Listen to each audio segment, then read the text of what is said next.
हरिः ॐ प्रयच्छा मनीषा स्पार्हायन्ति नियुताः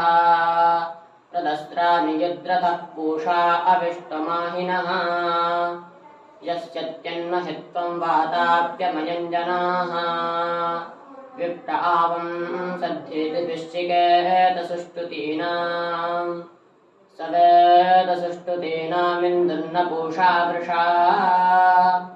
अव्यप्सुरः पृषायति व्रजन्न आपृषायति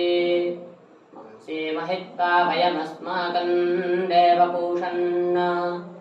मतीनाञ्च साधनं विप्राणाञ्चाधवम् प्रत्यर्जन्यज्ञानामश्वहयोरथानाम् ऋषिः स यो मनुर्हितो विप्रस्य यावयत्सखः आधीषमाणायाः पतिःशुचायाश्च शुचस्य च वासो वायो वीनामावासांसि मर्मृजत इनो वाजानां पतिर्नः पुष्टीनां सखा रश्मश्रुहर्यतो दूधोद्विवृथायो अदाभ्यः आते रथस्य पूषन्न जाधुरं ववृत्युः विश्वस्यार्थिनः सखा सनोजा अनपच्युतः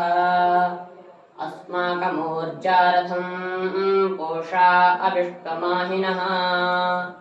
वबद्वाजानां रथ इमन्नः शृणबद्धवम्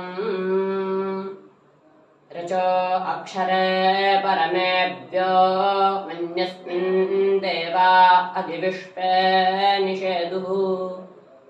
यस्तन्न वेद किमृषा करिष्यते यैतद्विदुस्त इमे समासते भद्रन्नो अपि वातयमनाः।